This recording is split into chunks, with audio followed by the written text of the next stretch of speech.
Où irai-je? Que ferai-je sans toi? Où irai-je? Que ferai-je sans toi? Que serait mon histoire si on m'enlevait Jésus? Que serait mon histoire si on m'enlevait Jésus? Où irais-je? Que ferais-je sans toi? Où irais-je? Que ferais-je sans toi? Que serait mon histoire si on m'enlevait Jésus? Que serait mon histoire si on m'enlevait Jésus?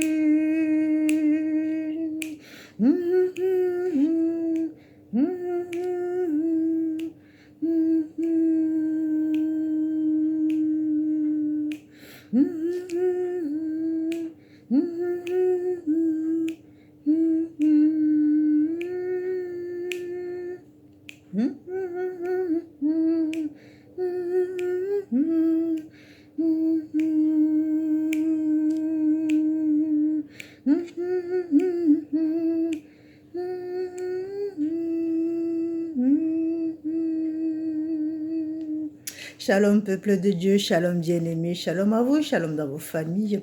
Nous sommes encore à notre rendez-vous hebdomadaire. Je vous remercie et je vous félicite aussi pour votre présence, pour vos bravoures, pour la patience de me suivre et surtout pour ce rendez-vous que vous donnez au Seigneur, ce temps, ce laps de temps que vous accordez au Seigneur. Pour certains, c'est un petit peu, pour d'autres, c'est beaucoup. Et je vous garantis que tôt ou tard, vous en serez récompensés. Le Seigneur, il regarde, il voit tout ça, il note tout ça, et un beau jour, il vous récompensera. Amen. Aujourd'hui, nous allons parler d'un sujet, nous en avons évoqué un tout petit peu la dernière fois dans la foi résidentielle. Nous en avons parlé un petit peu dans la foi résidentielle, le lieu, tout ça. Mais je ne sais pas pourquoi l'Esprit me met à cœur de revenir là-dessus en long et à large, de encore mettre la lumière dessus. Donc aujourd'hui, nous en parlerons. Et le titre va s'intituler « Tu n'es pas le moindre ». Tu n'es pas le moindre. Donc, si tu es avec quelqu'un, dis-lui, regarde-le d'en face et dis-lui, tu n'es pas le moindre. Alléluia. Notre texte de base va se porter sur Matthieu 2, versets 6 à 7. Et puis par la suite, nous verrons d'autres textes. Je lis la parole du Seigneur. « Et toi, Bethléem, terre de Juda, tu n'es certes pas la moindre parmi les principales villes de Juda. Car de toi sortira un prince qui fera paître Israël, mon peuple. » Alléluia. Je relis parce que c'est court, mais il y a beaucoup d'infos qui sont véhiculées en même temps. « Et toi, Bethléem, terre de Juda, tu n'es certes pas la moindre parmi les principales villes de Juda, car de toi sortira un prince qui fera paître Israël, mon peuple. » De toi sortira un prince qui fera paître Israël, mon peuple. Alléluia. Donc, avant de commencer tout ça, de rentrer dans le vif du sujet, nous allons voir un tout petit peu Bethléem, voilà, Ephrata, parce que le même texte se trouve dans Michée 5, verset 2. Et si nous allons dans Michée 5, verset 2, il parle de Bethléem Ephrata. Donc, Bethléem Ephrata, c'est quoi? Bethléem, c'est la moisson du pain. D'abord, c'est le lieu de naissance de Jésus. C'est en même temps le lieu de naissance du roi David, ok? Donc Jésus est le descendant de la lignée de David. C'est pour ça, nous disons, le lion de la tribu de Juda, David et tout ça. Donc Jésus est descendant de la tribu de David. Donc Bethléem signifie en même temps la moisson du pain. Bethléem signifie la moisson du pain. Et Ephata signifie fécondité. Parce qu'en hébreu, à Bethléem, ils appelaient ça encore, ils appellent toujours encore Ephata. Donc Ephata, c'est la fécondité. Ok. Donc, nous allons voir dans ce test, c'est une prophétie. C'est une prophétie. Donc, le prophète Jérémie, il a donné une prophétie. Donc, la prophétie, c'est quoi? C'est que il est en train de parler à Bethléem, la terre. Okay? Là, nous verrons que il est en train de personnifier la terre. Alléluia. Il est en train de personnifier la terre pour lui dire « et toi ». C'est comme s'il parlait à un être humain ou à une femme qui porte un enfant dans son ventre. « Et toi, Bethléem, terre de Juda ». Alléluia. Tu n'es certes pas le moindre, tu n'es certes pas la moindre. Parmi les principales villes de Juda, il faut savoir que en Judée, il y a pléthore de villes. Mais l'Éternel des armées, il a choisi Bethléem. Ok? Car de toi sortira un prince parmi les principales, car de toi sortira un prince qui fera paître Israël, mon peuple. Alors, ce que nous devrons savoir, bien-aimés, quand un enfant naît, c'est une bénédiction, mais en abondance, en amont, en aval, partout, dans tous les sens du terme, ok? Les parents sont bénis, la terre est bénie, toute la famille est bénie. Cela veut dire quoi? Cela veut dire que Dieu prend en compte ne serait-ce que, pas seulement la mère qui porte l'enfant, la mère, la terre, et le Père, tout, le Seigneur, il prend tout en compte. Cela veut dire que quand toi, tu viens en tant que bébé, quand le Seigneur t'envoie en tant que bébé, bon, Jésus, c'est son fils, Jésus, c'est un Dieu. Il est venu, il n'est pas venu comme un homme, il n'est pas venu tout de suite régner, il a envoyé en tant que bébé, ok? Donc, quand tu viens en tant que bébé et que tu possèdes un ventre, le ventre est béni. Alléluia. Nous verrons quand Marie, elle a conçu, le Seigneur, elle a béni son ventre. Ce n'est pas parce que c'est Marie. C'est parce que la femme qui porte un enfant dans son ventre est bénie. C'est une femme bénie. Bien-aimé, entendons-nous bien. Si tu me regardes en ce moment et que tu me dis, mais cette femme raconte n'importe quoi parce que moi, je n'ai pas eu d'enfant, moi, je suis stérile, laisse-moi te dire que tout ce que tu portes, tout ce que tu as fait depuis que tu es sur terre jusque-là, c'est aussi un accouchement. C'est aussi un accouchement. Les projets que tu as portés, la famille que tu as portée, tu as des neveux, des tantes, des cousines, c'est aussi des accouchements. Donc, je ne veux en aucun cas mettre à part les femmes qui n'ont jamais porté d'enfants, les femmes qui sont stériles, je suis désolée. Entendons-nous très bien. La stérilité, d'abord, ne vient pas du Seigneur. Quand Dieu a fait le monde, quand Dieu a fait la terre, il a envoyé, quand il a fait Adam, il a fait Ève, qu'est-ce qu'il leur a dit? Soyez féconds, multipliez la terre, soyez féconds. Cette parole, c'est une parole de grâce, soyez féconds, multipliez la terre. Parce que Dieu est pour la fécondité, Dieu est pour la multiplication, c'est une bénédiction. Donc, si quelque part, je reviens à nos mamans qui n'ont jamais pu porter des enfants pour une raison, je viens t'annoncer ce matin que la stérilité ne vient pas du Père. Donc, si jusqu'à un certain âge, tu me dis, mais oui, c'est beau, moi j'aimerais pourtant sentir un enfant dans mon ventre, que faire, bien-aimé?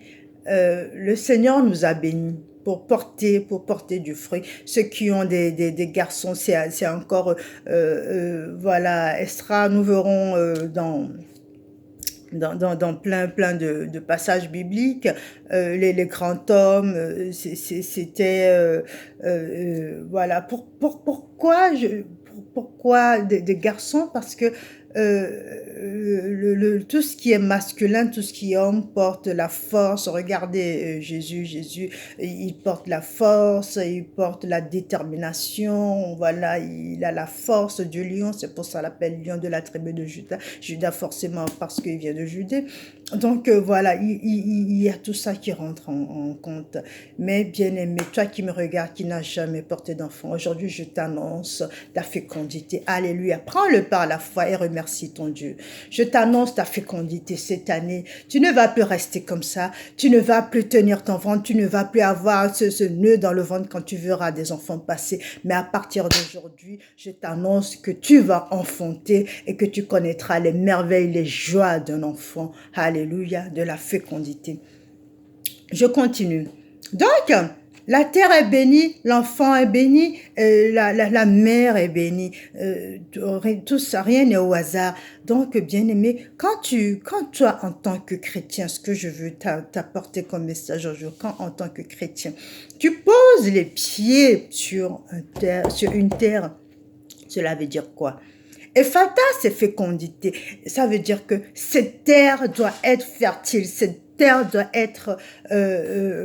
porter du fruit. Cette terre, c'est une terre bénie. Bethléem, terre de Juda, tu n'es pas la moindre, bien-aimée. Quand tu poses les pieds sur une terre, dis-toi bien que ce n'est pas un hasard. Quand on te dit, voilà, ta vie de naissance est là, ta vie de naissance est là, ce n'est pas des hasards, bien-aimé. C'est pour ça, toi, en tant que chrétien maintenant, bon, voilà, maintenant avec les crises économiques, on bouge, on va dans plusieurs pays, tout ça. Mais il y en a qui vont me dire, oui, ben, quand j'ai atterri là, même malheur ont commencé. Bien sûr, nous verrons dans la Bible. Hérode ici, c'est quoi? C'est qui? C'est l'homme fort. Donc l'homme fort, il a poursuivi Jésus. Déjà, dès la naissance, il était poursuivi. Alléluia. Donc, il était poursuivi. Hérode l'a envoyé l'a poursuivi dans Judée. Donc, par la suite, il a atterri en Égypte. Et qu'est-ce que Dieu a fait? Dieu a envoyé des anges pour lui dire, oh, maintenant c'est bon, tu peux retourner sur cette terre de bénédiction. Tu peux retourner, tu peux t'approprier cette terre et tu peux faire paître Israël. Alléluia. Donc, il peut y arriver des moments où le malin, quand il voit nos destins, quand il voit notre étoile qui brille, comme Jésus, comme Hérode, tout ça, quand il verra l'étoile qui brille, il va t'envoyer balader un petit peu de gauche à droite, allez, va au nord, va au sud, va dans un pays étranger. Mais sache que depuis ta naissance, ton Dieu, il t'a formé, ton Dieu, il est avec toi. Alléluia. Depuis ta naissance, ton Dieu, il t'a formé. Ton Dieu, il est avec toi. Il t'a jamais abandonné. Donc, il le dit même à Jérémie, depuis le ventre de ta mère, je te connaissais. Alléluia, que c'est beau. Depuis le ventre de ta mère, je te connaissais. Cela veut dire que même quand le malin te fait migrer parce qu'il a vu ton étoile et qu'il se dit, ouh là là, celui-là, quand il va atterrir là, il va prendre possession de cette terre, il va me déloger, moi, je ne ferai plus partie du plan. Donc, il va t'envoyer quelque part. Mais sache que là-bas, tu as aussi ta bénédiction. Pourquoi tu as aussi ta bénédiction là-bas? Parce que la Bible nous dit, nous sommes tous des co-héritiers de Jésus-Christ de Nazareth. Alléluia! Jésus-Christ de Nazareth, il est quoi? Il est un prince. Nous sommes tous des co-héritiers, cela veut dire que nous sommes tous des princes et des princesses. Donc, quand tu arrives sur une terre, qu'il y a Hérode sur la terre, que la terre ne veut pas t'accepter, qu'il y a des complications, ne te dis pas, oh, moi je pars, non. Pose tes pieds, ou n'oublie pas d'où tu viens. Rappelle-toi d'où tu viens. Tu es descendant de la tribu de Juda comme Jésus-Christ de Nazareth, tu es co-héritier du Christ. Donc, pose tes bagages, pose tes pieds, tu prends possession de cette terre, tu parles à la terre. Alléluia, tu parles à la terre, tu lui dis, oh, moi, je suis une princesse. Moi, je suis un prince. Donc ici, c'est Jéhovah Sabaoth qui gouverne. C'est Jéhovah Sabaoth qui domine. Alléluia, c'est Jéhovah Sabaoth qui domine. Alors, tu te calmes. Et moi, Jéhovah Sabaoth, la force qu'il m'a donnée, avec la force qu'il m'a donnée, je prends possession. Je vais tout faire ici. Je vais élaborer mes projets avec son aide. Et je suis sûr que Jésus-Christ de Nazareth est dans ce lieu. Alléluia, je ne suis pas toute seule. Bien aimé, c'est comme ça que nous devrons faire. Quand Jésus est allé fuir en Égypte, Dieu lui a envoyé un ange. Dieu ne l'a pas laissé traîner de midi à 14 heures. Il lui a envoyé un ange pour lui dire, bon, à partir de maintenant, l'homme fort est décédé. À partir de maintenant, l'homme fort est décédé. Je prie en ce moment que l'homme fort qui te persécute, qui fait que tu ne trouves pas la paix, décède et que tu puisses reprendre possession de ton héritage. Alléluia. Qu'il prenne la fuite, qu'il aille dans les lieux arides, afin que toi, tu prennes possession de ton héritage. Bien-aimés, nous ne devrons pas avoir peur. Quand nous arrivons quelque part et qu'il y a du mouvement et qu'il y a un Hérode dans le coin, bien sûr, nous pouvons faire comme Jésus, nous pouvons fuir quelque part un certain temps, mais sache que quand il y a du mouvement, quand ça bouge, quand il n'y a rien qui va, que l'homme fort est en train de te persécuter, sache que même quand tu te mets à part, quand tu bouges un certain temps, sache que tu dois revenir. Avant de revenir, tu dois prier pour que cet homme soit délogé. Tu dois prier pour que cet homme soit abattu par le Saint-Esprit, que cet homme soit achevé afin que tu reviennes prendre le gouvernail quelque part. Que tu reviennes prendre le gouvernail. Je continue. Car de toi sortira un prince qui fera paître Israël, mon peuple. Paître un peuple, faire paître un peuple, c'est quoi? Alors, paître en hébreu, c'est raouaou. Bon, je ne sais pas si je prononce bien. Raouaou. C'est paître, c'est soigner, nourrir, conduire, diriger un peuple. Donc, Jésus, il est venu pour diriger le peuple d'Israël. Bien aimé. Là où tu es en ce moment, là où tu es né, bien-aimé, c'est là où tu es, où Dieu t'a envoyé pour gouverner, pour diriger. Donc, ne néglige pas cette terre. Si par M ou X raison tu n'es plus cette terre, là où tu es, là où le travail t'a envoyé, où la famille, où voilà, tu as atterri, il faut que toi, en tant que chrétienne, tu possèdes cette terre. Pour posséder cette terre, c'est pas facile. C'est à toi de parler à la terre, de lui dire, oh oh, je ne suis pas la moindre, je ne suis pas n'importe qui vient, mais je suis le descendant du lion de la tribu de Juda, je suis co-héritier du Christ. Donc à partir de maintenant, tout ce que moi je vais entreprendre ici va être béni au nom puissant de Jésus-Christ de Nazareth. Nous irons dans Marc 4. Marc 4, nous verrons, c'est la parabole du semeur. Alors le semeur, il a semé.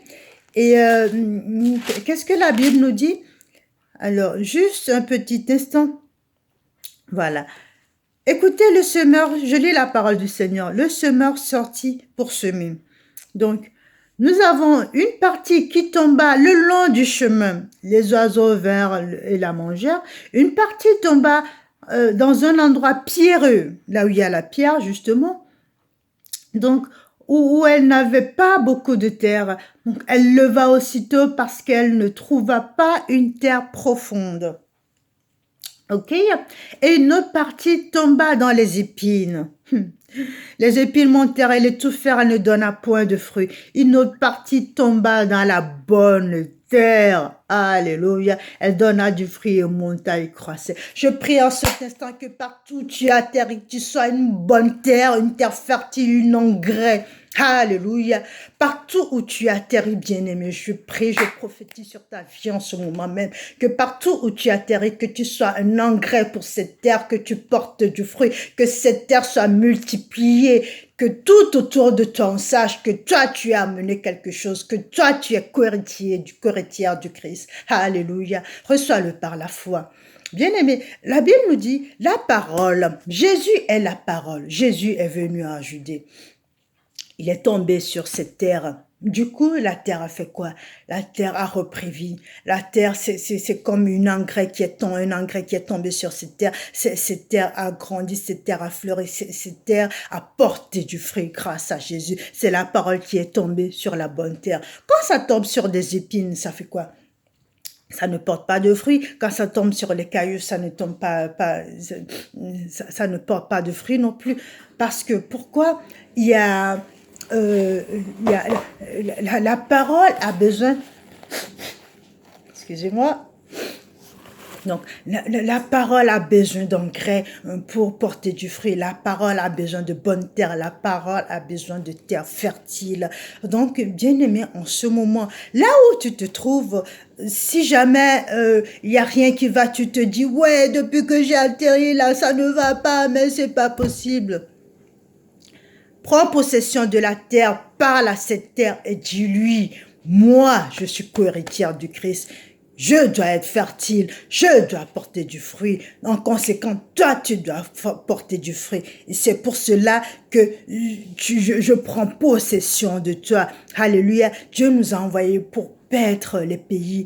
Et Jésus a été envoyé pour paître Israël. Donc toi, en ce moment même, je te dis, je t'annonce que Jésus-Christ de Nazareth, il t'envoie pour paître le pays dans lequel tu es. Reçois-le. Tu dois paître le pays dans lequel tu es. Tu dois dominer le pays. Tu dois nourrir le pays en annonçant la bonne nouvelle, en proclamant l'évangile, en montrant les prodiges du Seigneur, en menant une vie saine. Tu dois posséder ton pays. Et ne laisse nulle place à Hérode qui vient voler ta bénédiction. Alléluia. Ferme les yeux un court instant, nous allons prier. Robasondo namio pendritato toca chi verrà vedendo dravarasto tengani mahova. Père éternel, Dieu de gloire, Dieu de miséricorde, je te remercie infiniment pour les merveilles que tu m'as accordées. En ce moment même, je ne peux te magnifier que pour toutes les choses fertiles, toutes les choses que j'ai pu porter dans mon ventre, les choses, tous les projets qui ont dû aboutir grâce à toi. Mon Dieu, mon roi, je te remercie. Bien-aimé, répète après moi. Mon Dieu, mon roi, à partir de cet instant, je veux porter du fruit. Je veux posséder la terre que tu me donnes. Je ne veux pas être celle-là ou celui-là qui erre de gauche à droite. Je ne veux plus être n'importe quoi, je ne veux plus être n'importe qui. Je ne veux plus être stérile. À partir d'aujourd'hui, je déclare forfait à la stérilité et je proclame la fécondité dans ma vie. Je proclame la fécondité dans tout ce que j'entreprends. Là, je proclame la fécondité sur cette terre. Bien-aimé, tu te lèves, tu te tiens debout sur la terre là où tu es. Je proclame la fécondité sur la terre là où je suis en ce moment et je déclare que Jésus-Christ de Nazareth est maître de cette terre. Jésus-Christ de Nazareth est porteur est l'engrais de cette terre. Je déclare que à partir de maintenant, tout ce qui a été mort sur cette terre depuis que j'ai atterri va revenir, va reprendre vie, va reporter du fruit au nom puissant de Jésus-Christ de Nazareth. Demeure béni, bien-aimé, et n'oublie pas, tu as un Dieu qui t'aime. Tu as le Dieu de la fécondité. Ne redis plus jamais, je suis stérile. Oh que non, tu es la fécondité en chair et en os. Tu es né pour porter du fruit. Alors va et porte du fruit. Amen.